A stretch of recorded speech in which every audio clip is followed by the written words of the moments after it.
I told my husband my ex was better in bed than him, and now he's engaged to someone else.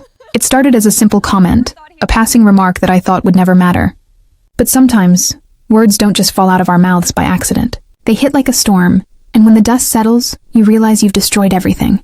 That's what happened to me. It was a typical night, or at least that's what I told myself. My husband Daniel and I had been married for nearly 7 years. At first, everything was perfect. The passion, the chemistry, the endless conversations. We had it all, but somewhere along the way, things changed. The late-night talks turned into silence. The touches turned into routine. And the laughter we once shared was replaced by awkward glances. Daniel was a good man. Kind, dependable, and always there when I needed him. He was everything I thought I wanted in a husband. But the spark that once ignited between us had long faded. It wasn't that he was a bad lover. It was just that the passion had gone. He was predictable in the way he showed affection, and I began to feel trapped in a relationship that, while stable and loving, lacked the fire I once craved. One night, after an argument about something trivial, I found myself scrolling through old pictures of my ex, Liam. We had dated briefly before Daniel and I got together, but our time together had been wild, spontaneous, and unforgettable. We had this incredible chemistry that I hadn't experienced since. As I stared at those photos, a wave of longing washed over me. I missed that excitement, that unpredictability. I missed feeling like I was desired and wanted. And that's when it happened. Daniel and I were lying in bed that night. I could feel the distance between us. A distance that had been growing for months. As he tried to kiss me, I pulled away, feeling a strange sense of detachment. He looked at me, confused, and asked, "What's wrong?" Instead of being honest, instead of saying, "I feel like something is missing between us," I did something worse. I made a joke, one that I thought was harmless. "Honestly, Daniel," I said, "Liam was always better in bed than you." It slipped out so effortlessly, like a defense mechanism, a way to push him away before he could get too close. I expected him to laugh, to brush it off, but he didn't. His eyes hardened and the room grew silent. The weight of my words hung in the air, thick and suffocating. I could see it in his eyes. The hurt, the confusion, the pain.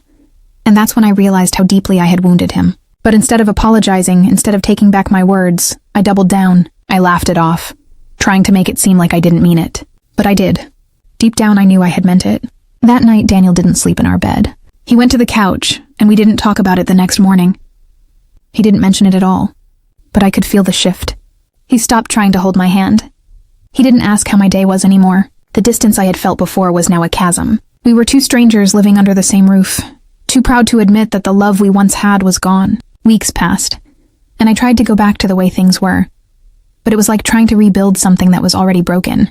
Daniel didn't speak to me about it. He didn't yell, didn't cry, didn't beg me to stay. He just withdrew, and I didn't know how to get him back. Every time I saw him, I saw the hurt in his eyes. And every time he looked at me, I felt the weight of my betrayal. One day, a few months after that horrible night, I was sitting at the kitchen table, lost in my thoughts, when my phone buzzed. It was a message from Daniel.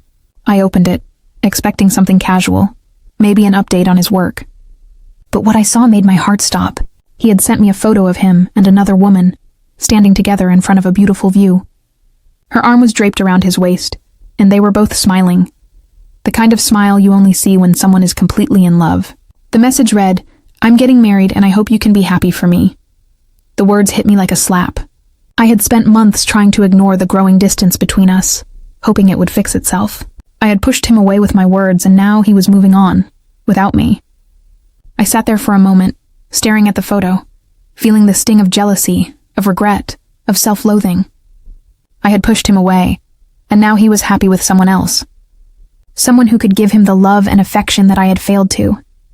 I tried to call him, to apologize, to explain myself, but it was too late. He didn't pick up. I left a message, but he never responded. That was the last time I heard from him. Days turned into weeks, and I couldn't shake the feeling of loss. I thought about how I had sabotaged something so beautiful, all because I couldn't appreciate what I had. I thought about how I had compared him to Liam, thinking that I could use jealousy to ignite a spark in our relationship. But all I had done was destroy it. Then, one day, I saw a post on social media. A photo of Daniel and his fiancée, smiling, holding hands, with the caption, "Our forever starts now." The caption felt like a knife to my chest.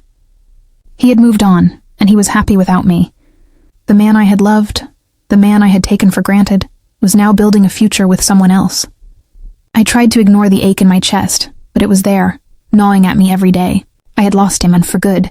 And it was all my fault. I had used my words to push him away, to test him, to see if he cared enough to fight for me. But instead, he fought for something better, something real.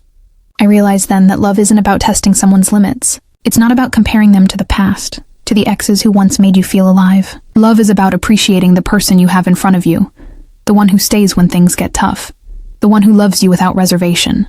Daniel had loved me like that, and I had failed to see it. I thought about reaching out, about begging him to come back, but I knew it would be pointless. He had moved on, and I had no right to ask him to undo everything. I had lost my chance. I had pushed him away, and now he was gone. But as painful as it was, I learned something from this. I learned that words once spoken can never be taken back, and sometimes you don't realize what you have until it's too late. I lost the love of my life because I couldn't see the value in what we had, and now I have to live with that regret. Daniel moved on, and I stayed stuck in the past, wishing I had been better, wishing I had appreciated him the way he deserved.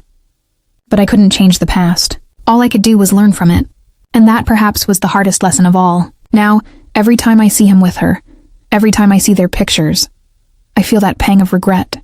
But I also feel a glimmer of hope, because maybe, just maybe, this pain will help me grow. It will help me understand that love isn't something to be tested or taken for granted. It's something to be nurtured, something to be cherished. And maybe one day I'll find love again. But this time, I won't let it slip away. This time I'll hold on to it with both hands, because I know now what it feels like to lose it.